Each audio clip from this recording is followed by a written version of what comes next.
Jason, I am so honored and privileged to have you on my podcast. Your story is incredible. I have your book, Invisible Storm: A Soldier's Memoir of Politics and PTSD. Being in the field that I've been in for 38 years now, this is a topic that isn't addressed sufficiently and in the right way enough, and especially when it comes to people returning from duty. I'm going to start very quickly after you've introduced yourself by reading a paragraph, which I think in your epilogue, which I think will really contextualize this talk, and then we'll dive in from there and see how organically the conversation grows. Great. So welcome. Thanks for having me here. Welcome, and my pleasure. And can you tell people, my viewers and listeners, just a little bit about you? So I'm Jason Kander. I'm the former Secretary of State of Missouri. I am a veteran of the war in Afghanistan. I was Army captain when I got out of the Army, but when I went to Afghanistan, I was a lieutenant and an intelligence officer. My job over there was to do anti-corruption and anti-espionage investigations, which really just means it was my job to go out, usually just me and a translator, and figure out which bad guys were pretending to be good guys and take meetings where there was a reasonable fear of being lured into a trap. So dangerous work, which I acknowledge now. I didn't acknowledge for a long time that it was dangerous. Threw myself into politics. I got married before I deployed. I've had a couple of kids since, so I'm a father. I got 2 kids, but threw myself into politics after I came back from Afghanistan, and partially because I really cared about what I was doing. And I think in retrospect, also partially because that was sort of my way of self-medicating. And, the rest of the story is in the book. And then I came here to see you. And that's my life story. Wow, that's the Cliff Notes version. And then we'll dive into some more details we're going along. But that's incredible. And once again, I just want to honor you for your service and what you've done and how you've handled things and how you've taken a very, very difficult experience that's not spoken about enough and been so transparent about it to help so many people.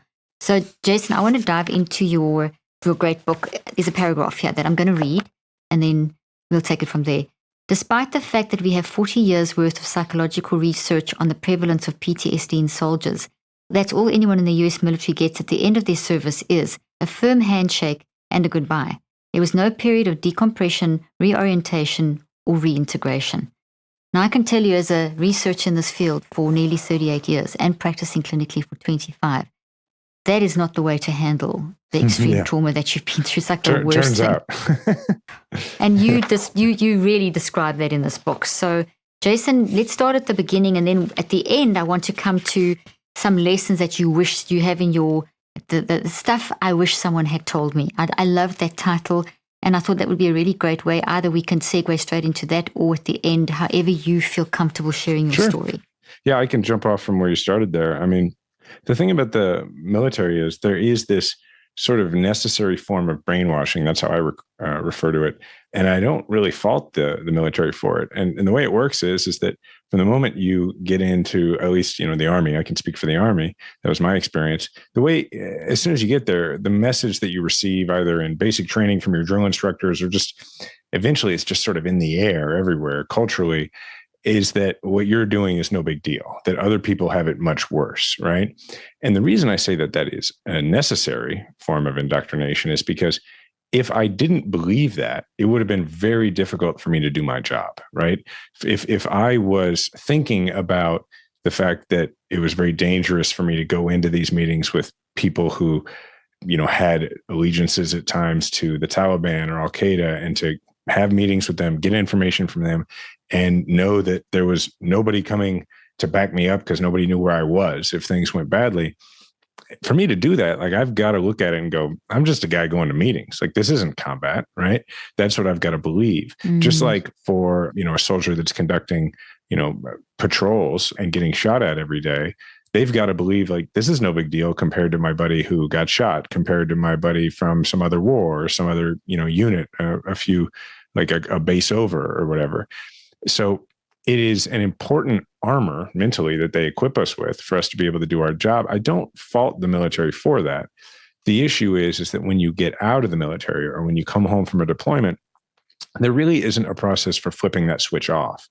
And so I think the way that this gets interpreted a lot of the time is when, you often hear people say this message of, it's not weak to get help. It's an act of strength. I actually think we're at the point where very few combat veterans or veterans in general feel that it's weakness to get help. Like, I actually think that we have overwhelmingly received that message. That's good. Mm-hmm. I think it's more often the case that we're saying what I was saying to myself for a decade, which is, yeah, no, it's the right thing to do to get help. It's just that I have it on good authority that what I did was no big deal. So that help is not for me. This can't be connected to my service, because I came to the understanding that what happened to me is nothing compared to what happened to other people. Oh, wow. So if I go get help, isn't that sort of me dishonoring people who I think did more than me, right? Gosh, it's like totally distorted, isn't it? Yeah. And that's the problem with not turning that off, not sitting people down when they leave the military and being like, okay, actually, that was kind of a big deal, So exactly. Yeah, that's really important. So there's a massive disconnect between how they try to prepare you and put this armor on you to try and sort of rewire your networks of your brain through your mind into being able to do what you've got to do, which is so terribly frightening and challenging and so on, versus, okay, well, we've finished now. Let's unpack this and say, all right, you're entitled to actually process those feelings that are associated with those very challenging circumstances. And yes, other people may have had it badly as well or worse, but actually your experience is very valid. And that's kind of what I'm hearing you say, is that you've kind of always got to say, oh, well, someone else was worse off, so therefore I just got to kind of pull it together. Meanwhile, you needed to hear something like, hey, this is a valid experience. Yes, other people have had bad things, but your experiences, you can't really compare. You all have had terrible experiences, and no one's an expert on your experience except you. And just by the mere fact that you've gone through it, you're entitled to process it. So something like that is where the disconnect seems to be, if I'm hearing you correctly. Yeah, and I don't think this is unique to the military. I think the military has kind of perfected it. but I think that, all throughout society, there are people, I see it because so many people talk to me about trauma and their mental health because I've spoken about it and I've written about it. So I have a lot of people come up to me and they're about to tell me something and they'll preface it with, I was in the military, or I didn't go to war, and I'm always like, I don't know what that has to do with anything. Like, my brain doesn't know what your brain experienced. So one has nothing to do with the other. I do think in the military, one of the reasons that it's so much more pronounced is in the military, we rank everything, right? Like, that's the whole system. Like, what rank you are determines everything, including how you will be addressed and how you address other people. It determines your career. There are rating systems within the rankings. There's all this. And so the military is really built around a system of, merit of things, including combat. Like, how much did you see? Like, the uniform itself is built around this. And so when you add that on top of it, there's definitely an innate sense by the time you're coming home from a deployment or getting out of the service to an innate sort of instinct to rank your own experience against other people's and then determine whether you need help or should need help based on other people's experience, when in reality, they just got nothing to do with each other. That's a very, very good point. And your experience is going to affect how you function and how you show up. So it's really important for you to be able to show up as a father, husband, your work you do, etc., to sort that out within yourself. Otherwise, it impacts everyone else around you. So that's a really interesting, almost like it's a conflict. It's a cognitive dissonance where the one thing is strengthening you, but actually you need to be able to deal with your own thing. So you really are hitting on something that's extremely relevant, because I think we all know we need to process our stuff, but our society and our environments and our experiences are telling us otherwise. It's conflicting information. Like there's someone worse off than you. I'm not even sure we all know we need to process our stuff. Like, I didn't know that for a very long time, right? I felt like I had these problems, I didn't sleep. I got these nightmares. I knew I had a lot of issues, but it wasn't until I started to go to therapy that I really came to understand that the issue was that I wasn't processing stuff. In fact, for example, for several years, I thought that the reason I was having night terrors was I would always find something that I could relate it to that I experienced during the day, because I was thinking about the war all the time anyway, right? So it was always a way for me to tell myself, oh, I saw that article about Afghanistan, or I saw the movie trailer about somebody who gets kidnapped, because as an intelligence officer, that was one of the things that I was worried about all the time. So I could say to myself, well, that's why I had that night terror. But the truth was I was having night terrors every night, right? And so what I learned in therapy was it was the opposite. So before therapy, what I had decided was, well, I got to avoid that kind of stuff, right? Like I'm not going to watch war movies. I'm not going to. And then when I got into therapy, that's when I learned, oh no, you're not processing your stuff. So you've got your guard up all day long. You're playing whack-a-mole with these emotions and these memories. And then you go to sleep and your mind is like, hey, you're not defending yourself anymore. We are going to deal with this in your subconscious. And it was only when I started talking about that stuff, started actually letting myself read about Afghanistan, watch, war movies, which I wanted to do anyway. I liked the military and when, it wasn't always easy to do, but when I did it, I found that I was sleeping much better. You said so many very, very important things there and that are so extremely relevant. And I can give you a little bit of science behind that, but essentially the concept of what you said so interesting is that you didn't realize you had to process. And if we look at what's happened over the past 40 years, 40 to 60 years ago, it was basically part of our sort of human approach is that if you go through, we accept that if people are battling with something, it's because they've gone through something. So we need to give people support to help them process. Then we entered the biomedical neuroreductionistic regime or era, which is what you pretty much have grown up in and experienced had your military experience, which said, no, it's all biological. It's in your brain. And, you get through life. If you have any kind of reaction, you've got a mental illness. So here you go to war, you put your life on the line, you're in danger daily. That is incredibly stressful on you as a person. And you get out and you get told you've got a mental disease. In other words, something wrong with your brain. There's nothing wrong with your brain. Your brain processed it and it's been damaged as a result, but it can heal. What you had was that you had an adverse experience and you were reacting as a normal human to adverse experiences. Yeah. So if we don't process it, it's that volcano that's dormant that it's going to erupt. And you're quite correct. Our non-conscious mind, which is something you may not have heard of, it's below the subconscious. It's the 24/7 operating system that is, it's beyond that. It's this quantum system that is brilliant. It's where every experience you have is stored. And that is driving us. And the good and the bad is there. But that's your part of your mind. And your mind drives your brain. And the point of this is that every experience you ever had growing up and in the military and everything else is stored there. And your non-conscious mind is your best friend, searching for the things that are impacting your behavior in a negative way to make you aware of them so that you can deal with them because they don't just go away. They are physical changes in your brain and body and mind, and they need to be deconstructed. The story never goes away. You'll always be able to tell your story, aka your book, and your stories that you share. But you've reconstructed them now. You've changed what they look like inside of you, so they're changing how your future plays out. But if we don't deal with those, they don't change structure. They get bigger and bigger, and they impact how we function, which is essentially when PTSD overcomes us.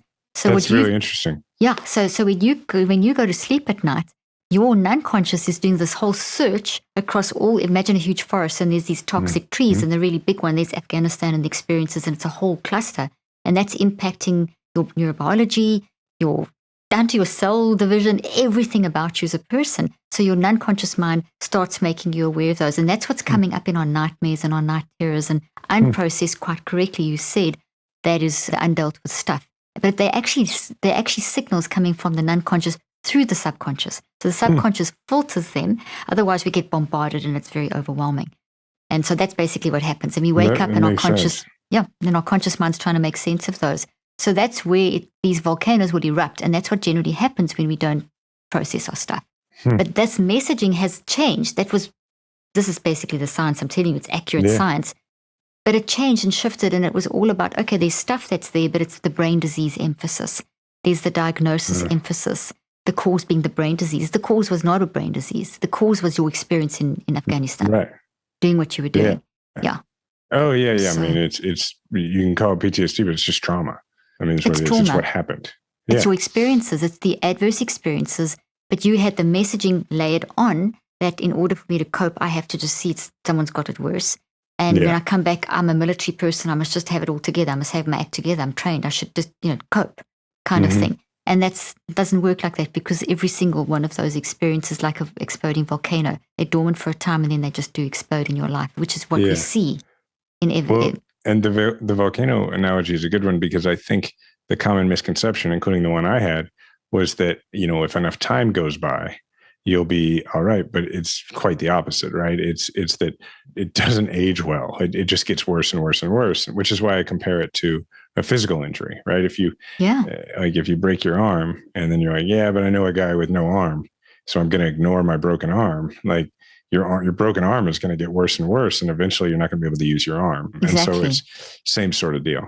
It's the same sort of deal. We have to deal with our stuff, and it's really hard to get to that point. And I think there's so much, correct me if I'm wrong, but there's so much about being in the military that's all, and our society, men, you talk about this a bit in your book too, about, we've got to be strong and it's weak to be emotional and talk, I think we're getting a bit better in our society now. Men can be who they are. It's okay to have emotions. You can't avoid an emotion. It's who you are as a human. So you handle that so well.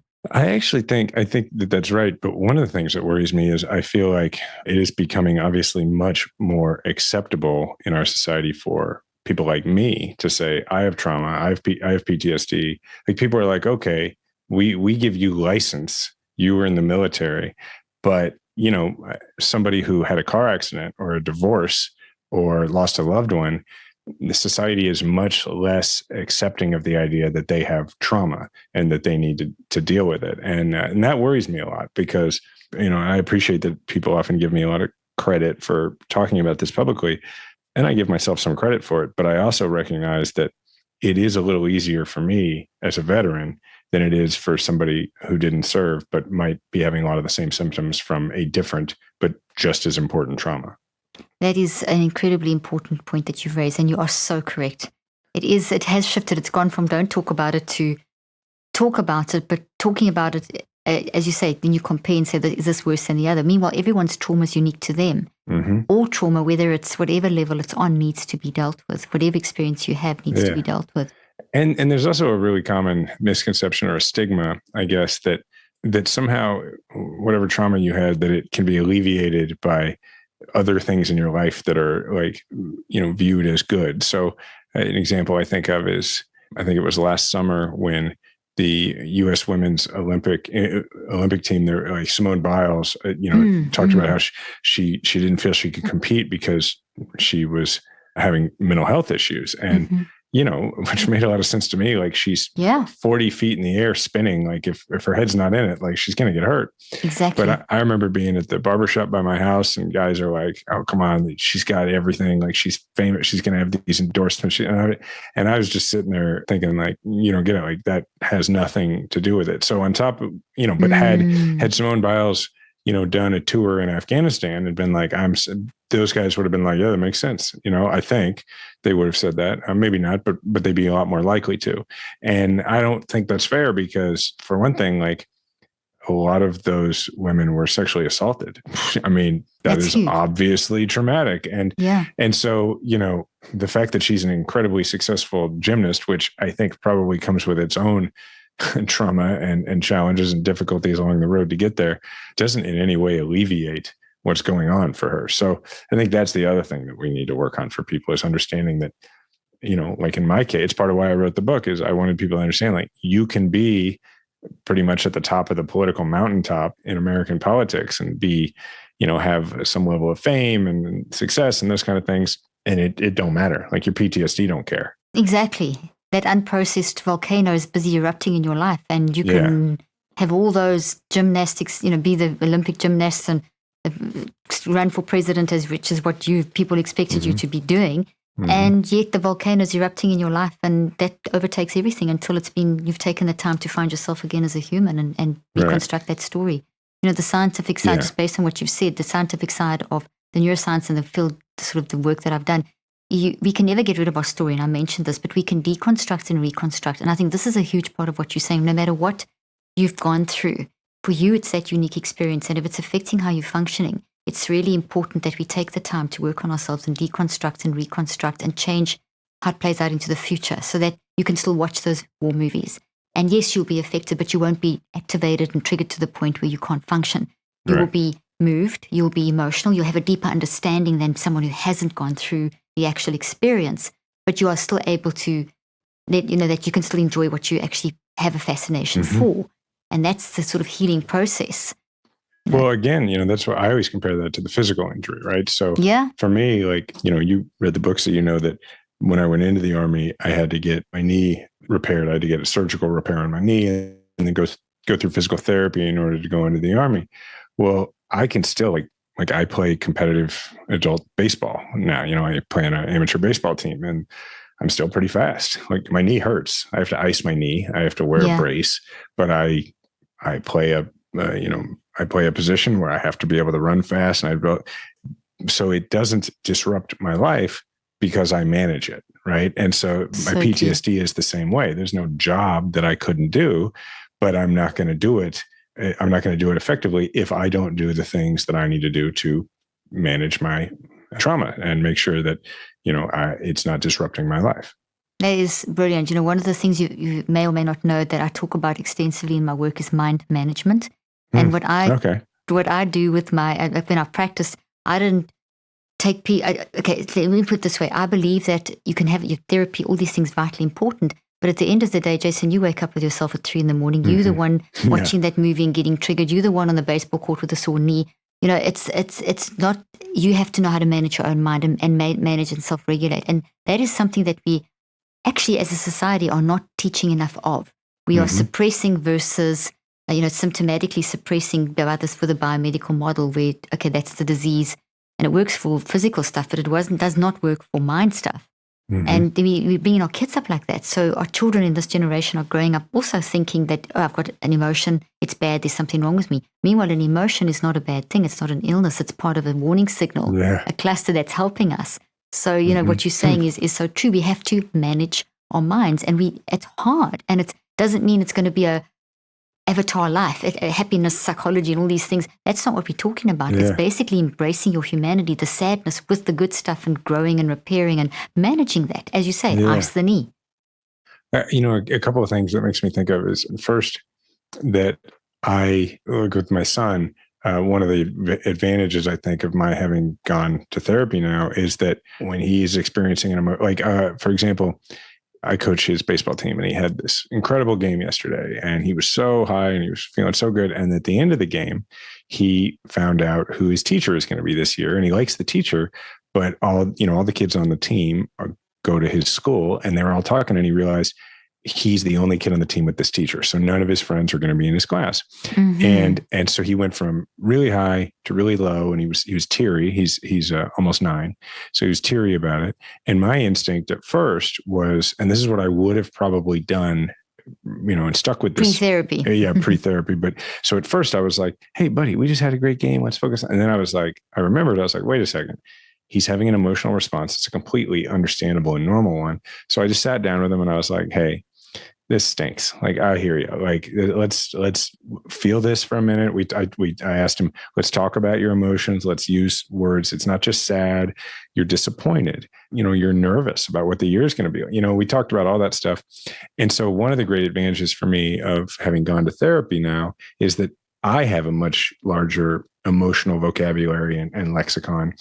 And, my parents did a very good job equipping me emotionally with a vocabulary. And I feel like I grew up with sort of a bachelor's, and now I have like a PhD in myself or a master's in myself. But I feel like I'm able to possibly equip my son and eventually my daughter, who's very young, and my wife and I together, because we both have been through this now, with a more rich, like maybe bachelor's plus, so that when because everybody encounters stuff in life. When they encounter stuff, if they can put more specific names to it and they're not afraid of their emotions, I think that's a positive thing. And then on the other part of what you're talking about having to, wake up with yourself, I can remember, and I wrote about this in the book, how I got to a point where I knew I was doing a lot better. And I remember my therapist told me we were coming toward the end of my therapy regimen. And I was like, I don't think so. Like, I don't want to stop. Like, this is working. I don't want to stop. It's the first time I felt good in a decade. Like, I don't want to stop coming in here. And I remember him saying, like, look, you need to be able to take what you've learned here and do this on your own. And he said, he was like, if you need me, I'm here. Like, we can do appointments. I still see him every couple of months, but he's like, but we need to move past the weekly part of this so that you go out and employ what you've learned here. And that was really important. I love that. That's excellent. And I love how you gave the example with your son. And I love that your therapist didn't keep you in therapy for 100 years and actually encourage you to go and do because it's one of the biggest things with therapy is carryover, and encourage you to do that. That's really, really a sign of a good therapist who does that. I assume that part of he is an outstanding therapist. I also assume that part of the reason that other people maybe are kept in is because, and I've never been to therapy in private practice, so I don't want to like throw stones, but my guy, he works at the VA, and like he doesn't have to think about like making sure he has enough business or anything like that, right? So like he believes in the idea that like, I'm going to see you for 12 to 16 weeks. If you need more, we'll do it, but like that usually is going to be enough, and then we'll see each other when needed, so I can get to other patients. Whereas if I would have to guess that if he were in private practice, there would at least be a financial incentive for him to say like, yeah, why don't you keep coming in, so. Well, hopefully the good therapist won't do that. And I can tell you that my therapist, because of the research that I've done on how our brain rewires over 6 cycles of 63 days. So you're not going to get over trauma in 1 day or 21 days. It's multiple cycles of 63 days to actually make the mind-brain, the neurophysiological, we call neurobiological changes. So with my clients as well, my patients, we would work in cycles of 63 days, which is a 9-week cycle. And then we would see where you're at. Do we need another one? Do we need it maybe just, once a month? And it worked. It was amazing because your goal is to get people to be able to mind manage, not to be able to keep them constantly on the go. An example that you constantly reliant. Your son, fantastic. Look how you applied that, how you sat down, you validated his experience, you gathered awareness of his emotions, you started reflecting a little bit on why he's feeling them. You talked about the fact that his friends aren't there and he's lonely and how it shifted from happy to sad because of that. You maybe, sort of visualize some things. And then you sort of look back and said, okay, this is what happened. How are we going to manage this? What would be a good way of planning? You did all of that. You know what you did, Jason, without even knowing it. That process you used with your son is actually called a neurocycle. And it's a system of how you drive your mind, use your mind, your wise mind, to manage the messiness of life, or messy mind, and drive it in the right direction to change the neuroplasticity of your brain in the direction you want it to go. So it's basically becoming aware, and not just being aware, but actually going beyond, because you actually helped him to work out a strategy for moving forward. So it's this embrace, process, reconceptualize. And that process is very systematized because your mind, brain, body is very systematized. So you did something that is actually very scientific. You didn't know. It's called a neurocycle. I'll send you a copy of my book, but you're already doing that. I appreciate that. But, all I knew to do was like sit in the emotions with him, right? Because that's what my therapist taught me. And then he's the one who, I guess, because it is a system and it's, natural to do it. He's the one who, after a minute of that, was sort of like, well, I guess here's a couple of good things about it, right? Like, before I went to therapy, I probably would have been like, okay, let's come up with all the reasons this is good. Basically, encouraging him to have an argument within his brain, rebut himself, which doesn't work. I think a lot about, Mr. Rogers. I think it was Mr. Rogers who said that, children's feelings are just as valid as ours, if not, Absolutely. and they're felt stronger, if anything. And I think about that a lot because, I guess we think that kids are more likely to cry when they're upset because they're kids. I actually think probably they're more likely to cry because they don't know not to, one, and because I think their emotions are really strong.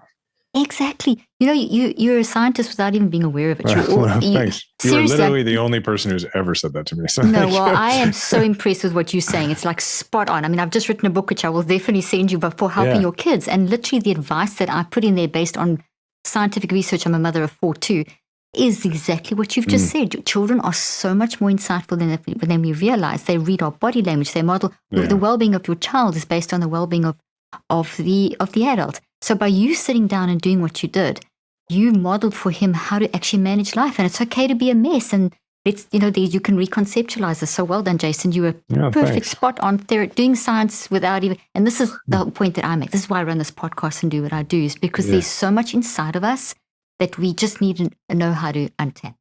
So, and on that note, what I want to do is pivot over to, I know people are really wanting to hear your story. And I just want to quickly read from the back of your book that in 2017, President Obama, in his final Oval Office interview, was asked who gave him, I know that you've heard this so many times, but I just want to, it's beautiful, who gave him hope for the future of the country. And Jason Kander, aka this incredible man in front of me, viewers, was the first name he mentioned. Suddenly, Jason was a national figure. As observers assumed he was preparing to run for the presidency, Jason announced a bid for the mayor of Kansas City instead and was headed for a landslide victory. But after 11 years battling PTSD from his service in Afghanistan, Jason was seized by depression and suicidal thoughts. He dropped out of the mayor's race and out of public life, and finally he sought help. I just had to read that because it's so incredible. Sure. Can we now just sort of pivot over to We've almost started at the end, which I love, with the life lessons and how you've changed. Can we talk a little bit about your story and Sure. the details of the book, and then we can wrap up with some of those lessons that the stuff that you wish you knew, which you said already, but we'll summarize with that. So yeah, the ball's in your court. oh sure. To sort of my story, the book is more or less in 3 acts, right? I mean, the first act is me going into the military and going to Afghanistan, and I wanted to keep that relatively short because I didn't want this to be a book that was only read by people who read, political, or by people who read military memoirs or, historical books about war. So, the first 2 chapters, it's me going into the military, me going to Afghanistan and coming home. And then, the bulk of the book is really in the second act, which is my ascendance politically. I got elected to the state legislature, got elected statewide, became the first millennial ever elected to statewide office in America, became the Secretary of State of Missouri, then ended up running for the United States Senate in a race that nobody really expected me to have any chance in, but came very close to winning, which surprised a lot of people. And in doing so, did it in a way where I became, kind of a political celebrity, so to speak. Like a lot of people knew who I was, but I lost. And so I came out of that. And this whole time, by the way, like I'm, dealing with post-traumatic stress, but I didn't know it was post-traumatic stress. So I just thought there's something wrong with me. And like we talked about, I'm comparing it to other people. And so I'm having these night terrors. I'm having this sense that I'm in danger all the time. I'm, feeling like self-loathing and guilt, so, all that kind of thing. But at the same time, one interesting thing about it, I guess, is that while my self-esteem really suffered because I was pretty convinced, which I now know is common to trauma survivors, I was pretty convinced that I was irredeemable. My self-confidence never flagged, which I guess is a tribute to the work my parents did. Like I thought I was not a very good guy, but I was convinced I was the most talented politician in America. So I could believe both those things at the same time. And I was kind of using my self-confidence as a salve, I now realize, for my self-esteem. So if I could go on TV and perform well and, there'd be thousands of people saying nice things on social media afterwards, well, I could kind of use that as a Band-Aid over the way I felt about myself to try and rebut those things I was telling myself about who I was as a person. And so then I just sort of had to keep going is how I thought of it. I had to keep going after one endorphin high or the next, go to these peaks. And, President Obama had said nice things about me. I ended up being sort of summoned by him and we met and he was encouraging about the idea of me running for president. And next thing I knew, I was pretty much running for president without saying the words, but everybody knew that's what I was doing. And the whole time I'm getting worse, but it's been so long since I deployed. At that point, it had been 9-10 years since I deployed. I'm feeling like, I've been this way so long, it was kind of hard to remember not feeling that way. And so that made me feel like, well, it can't be because of my service. Like I just felt like this is just how I am now. Finally, I just was so exhausted from not sleeping, from being sort of on edge all the time, that I just didn't feel I could make the run for president. So that's when I decided to run for mayor. Generally, if you go from running for president to running for mayor, you should be the front runner. And I was. And that campaign was going extremely well. Like I was going to win, but I was getting worse and I was getting worse faster. So by October of 2018, that's when I ended up in the suicide hold at the emergency department at the Kansas City VA. So that kind of brings you to the end of the second act. The volcano exploded. Right. It's sort of like the volcano exploded. For me, it was more like the volcano was slowly like erupting the whole time. And I just got to the point where I was like, too much volcano. Too much lava. I'm done. Yeah, exactly. Yeah. And so then I would also like to say for people thinking of buying the book, it's also funny. Like it doesn't sound like it the way I've described it, but no, it's brilliant. It's really, here's the book. Yeah, it's not a hard read as far as that goes. But then the third act is really the book that I wanted to write in the first place, right? I mean, I was motivated to write about what therapy was like to try and make it more accessible for people. I was motivated to write about what I had learned in therapy and those life lessons and that sort of thing. But I understood that if nobody was going to just read about that if I was going to do that, I had to tell the story that's throughout the second act, which makes it real. Yeah. Like, cause I'm sure I'm not the only person with a unacknowledged, secret, undiagnosed psychological disorder to ever run for president. I am the only person ever to like talk about it. And so I knew if I could tell that story, a lot of people would read it and they would get to that third act, which is where I, got better and where I can offer the reader a lot of what I learned. I love it. And Jason, this journey of healing, it's ongoing, isn't it? I mean, this is not, you haven't made it yet. You still. Sure. Yeah. I mean, I don't think you make it, right? I mean, for one thing, as you alluded to earlier, PTSD, though it is an injury like a physical injury, it is different in that it is based on memories. So the memories are going to be there. So you don't cure it, right? Whereas if I cut my finger, as long as I didn't cut my finger off, it's going to entirely heal. It's going to heal. Mm-hmm. And so that is a difference. And on top of that, one of the things I share in that the last chapter before the epilogue is that, just because you dealt with your trauma doesn't mean you're never going to have more trauma. And so there are other things that have happened that I've dealt with since. And so, it is an ongoing process for sure. It's like you've humanized your experience. It's almost like the military expects you to, almost dehumanizes you in order for you to do what you've got to do. And then it becomes a coping strategy when you leave. Because you actually mentioned earlier on, as we began the interview, you commented that your political career was, you said solve in the second half, but in the beginning you said you used it to sort of almost cope or hide from facing the issue. And if I listen and hear and read and now know about you, it's screaming at the core of this whole thing was all these external things were not enough. They were brilliant. They were wonderful. You were acclaimed and honored and all the rest of it. And, people knew you and great wife and great kids and just like, hey, you made it sort of thing. But deep down inside, that self-identity, that trauma was there and it was blocking. And from a scientific perspective, it literally is changes in, you go to mind, brain, and body. They're three separate, they work together. And the mind creates these gravitational fields. That's what the mind is, it drives the body. So you've got these instead of waves, it's like erratic. And that goes through the brain and the body, affecting how our body actually functions. And it also wires into the brain instead of as a healthy thought. And I've got a little tree over here to show a healthy thought. My other, then I have a wiry looking black one that shows the toxic ones, but it's packed. I just came back from a conference. But the point that I'm making is that this is what the brain, this is made of proteins and things that encompass your child's birth and the great conversation you had, the good stuff, your wife, etc. The toxic things are those experiences, but they look different in the brain and they're damaging and they are distorted proteins. And a thought like this tree is a thought, but it's made of memories. And the memories are all the details of each experience that you had. So when you talk about the fact that the PTSD, it's part of your life story, your stories are there, it doesn't heal like the bones or the cut or whatever will heal. It actually just changes. And I have a picture that I show people of a tree that is a big, beautiful green on the one side, and it's like but deep down inside, there's this little tiny sort of black, ugly looking part, but it's not doing anything to you anymore. So what's happened in your situation, what you've gone through is literally you've taken that big, black, toxic tree, which is a bunch of proteins that are as dangerous as the COVID virus. Literally, it's physical. That's also caused changes in your body, which is... I had a bunch of physical problems. There we go. Before and I'm sure when you recalled, like even watching a movie when you were triggered or something like that, it wasn't just your mind that was battling. It was your body physically as well, because memory is stored in every cell. We have 37 to 100 trillion memories, thoughts inside our cells of the experience. So point being is that you actually didn't take that. You don't ever lose and forget. You just went from this big black tree and it reconstructed and reconceptualized into the green with the story smaller.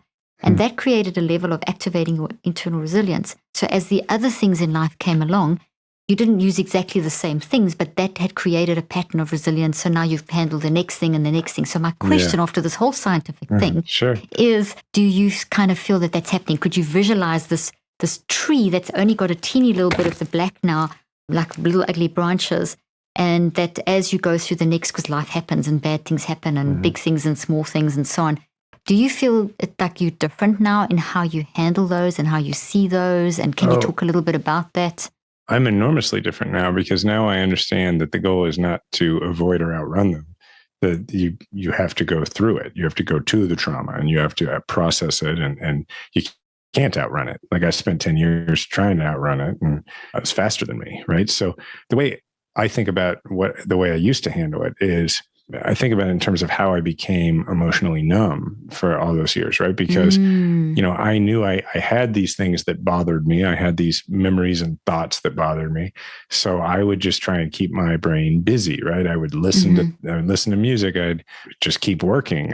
So it's why it was so difficult for me to be present with my family, because I wasn't actively working, right? I was taking care of my son or sitting with my wife. It was very, very difficult for me. And those memories and those emotions were unpleasant. And so I would numb out by, watching TV or by going on TV or whatever I was doing. And the thing about that is I think what I thought I was doing was that I was sort of, numbing out those negative emotions. And I was, but what I didn't realize is my body and my brain didn't have the ability to just find the negative emotions and numb those. So as a result, I was numbing and suppressing emotions generally. And so I got to the point where I just couldn't feel anything. Like the stuff that was good and exciting or joyful that happened, all got numbed. It's not selective. I couldn't fully access those emotions. And that I think has a lot to do with how I became depressed. Because if you know joyous or happy things are happening around you and you can't feel them, that's depressing. And so that's how I think about it. Is now I try very hard to realize it when I'm numbing myself from bad emotions, because I know that my brain can't just find the bad ones, right? So I do what very simple thing that my therapist taught me, which he would just say, feel the feelings. So I try not to be afraid of feelings anymore. Very good. When there's something that I try to be curious about them and just explore them, Beautiful. Because a feeling is actually, even depression, which falls under the category of feelings, emotions, are warning signals. And if you think about when you feel something, have you noticed that there's also that impacts your behaviors, what you say and do, and it impacts you feel it in your body and then your perspective. So emotions go with behaviors, they go with bodily sensations, and they go with perspective. So they're 4 warning signals that work together.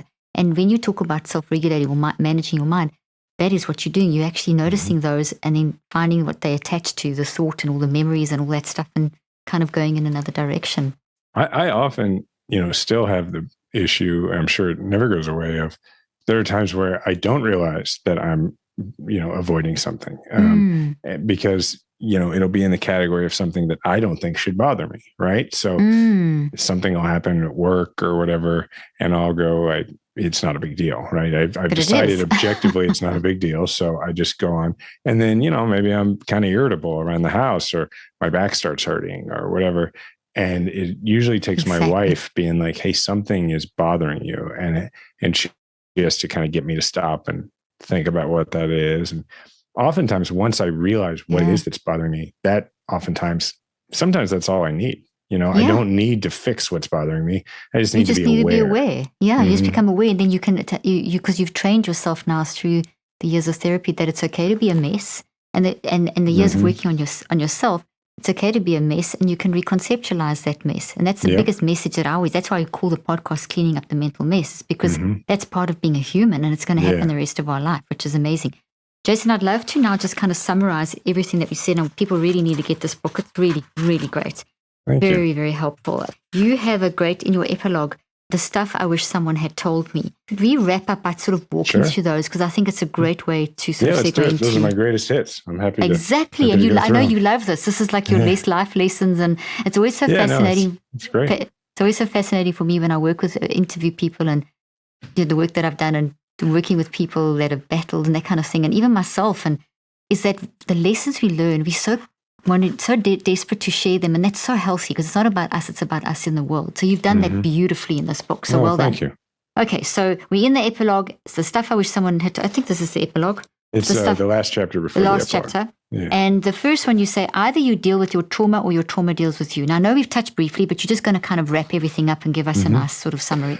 I think that part has my favorite dumb analogy, or I guess metaphor in the book, which a couple of editors tried to cut. And I was like, no, we're keeping this. Good. I love it because I like it. Yeah, which is that trauma is not like wine. It doesn't age well. It's more like an avocado.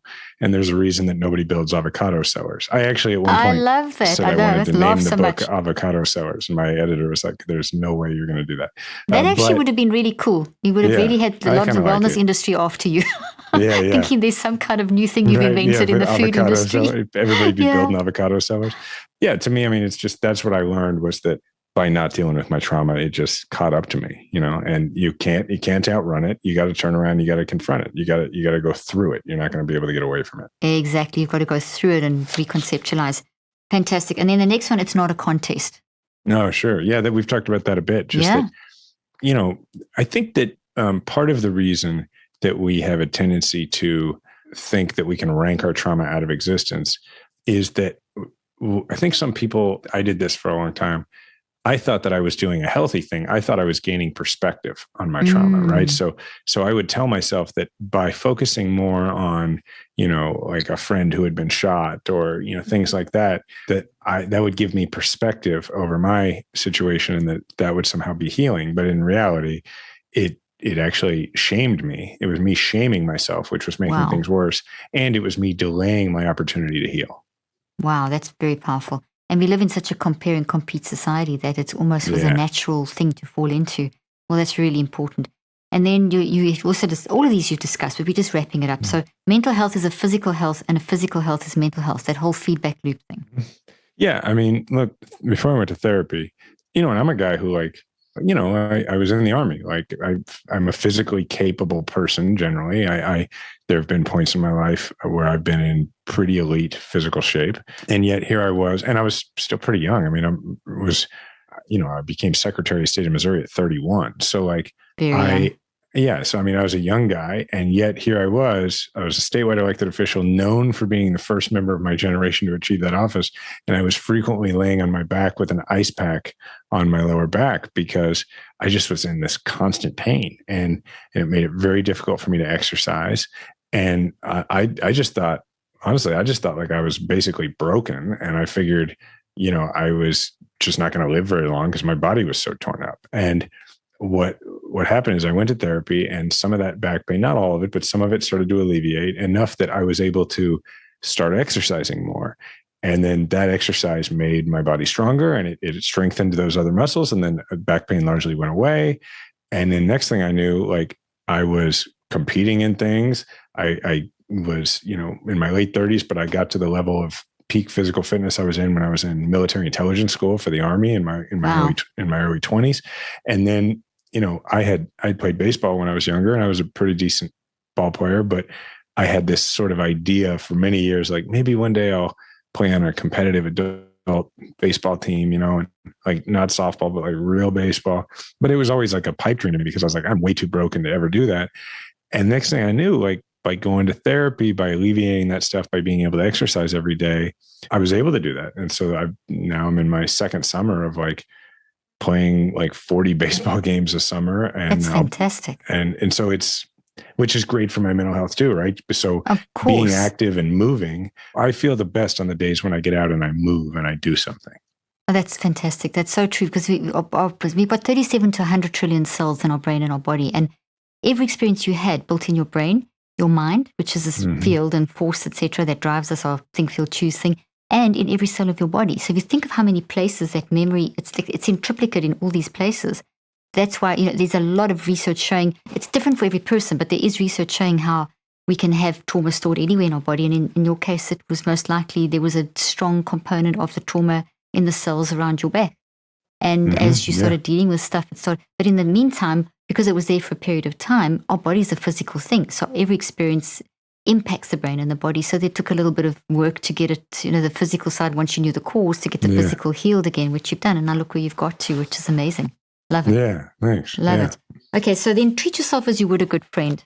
That's a big lesson I learned about just self-compassion. And a lot of the stuff that I would say to myself, like the self-talk, was just really diminishing of me, just that stuff I was feeling like that I didn't have a claim to those emotions. And so as you know, because you read the book, one of my very close friends, Stephen, was a Marine who had also gotten his own version of help.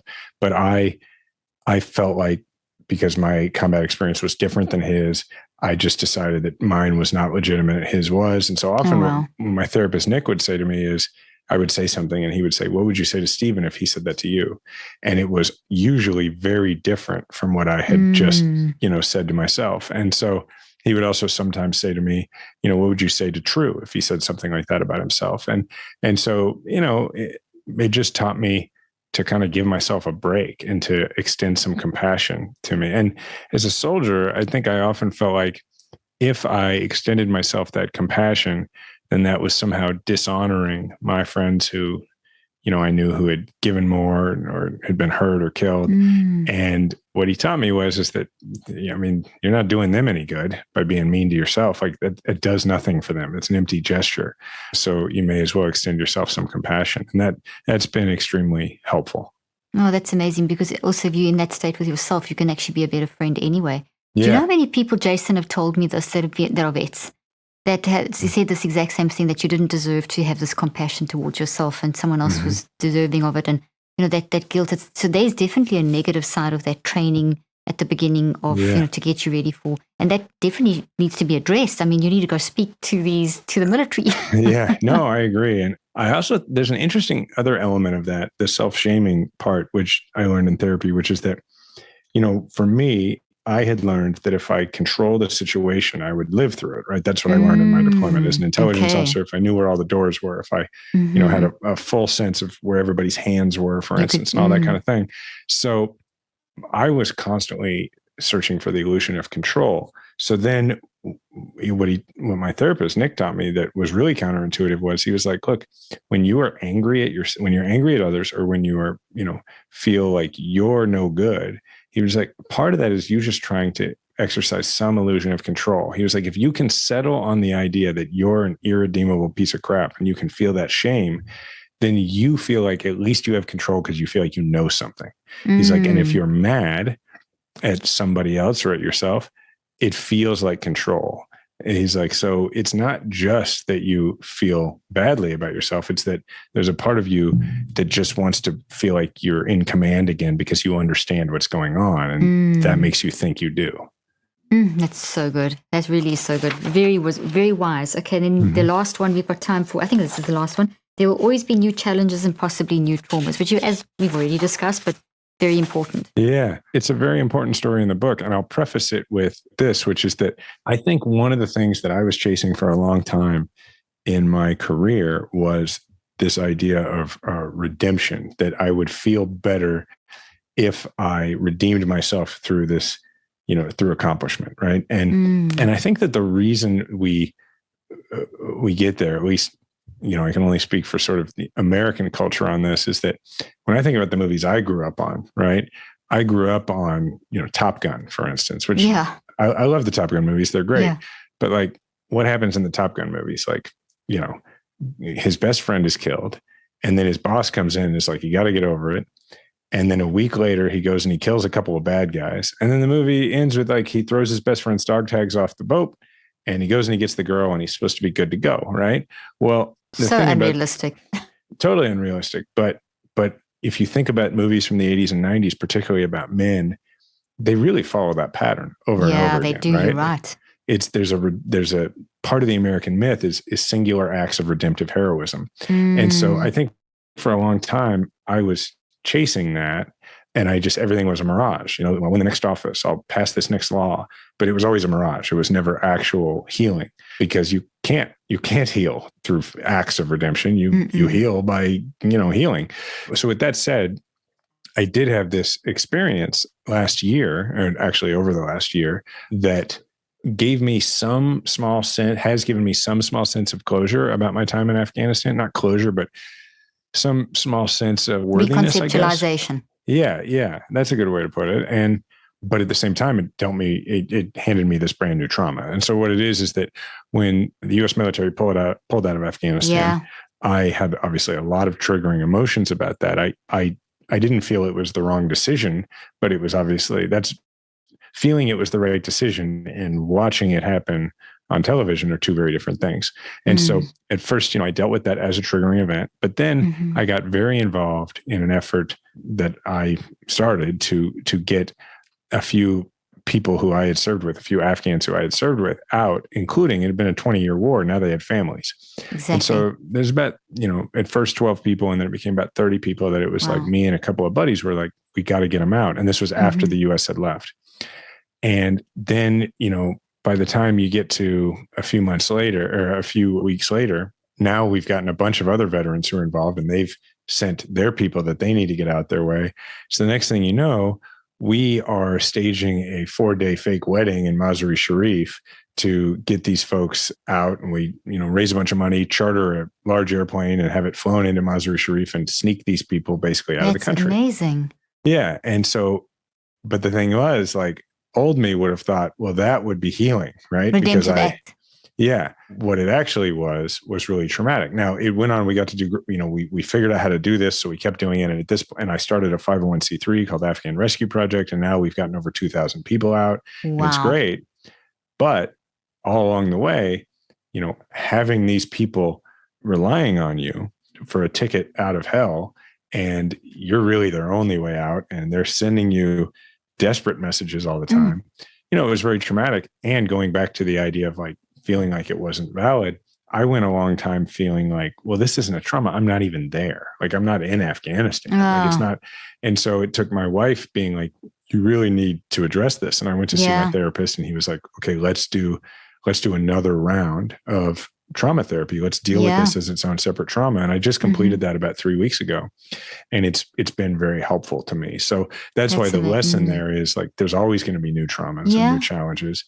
And you can't look at it as like, okay, I went through therapy, I'm good to go. Like, I went through therapy, I knew how to deal with the triggering part, which is seeing it on the news. Yeah. But once I got involved in it, it's a whole very new different thing happened. Yeah. Wow, that's so powerful. What an incredible set of lessons to help people, and can be applied, as you already said earlier on, not just for vets. This is for humans. Yeah. These are basic principles that that are just so right.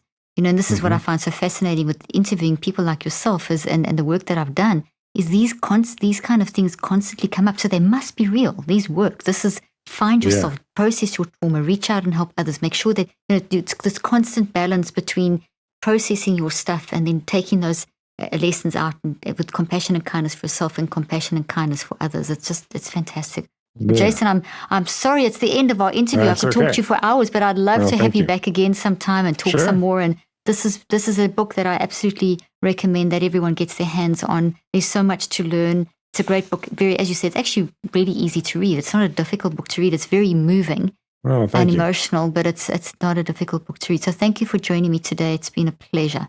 Well, thank you, Caroline, for having me. I really enjoyed it.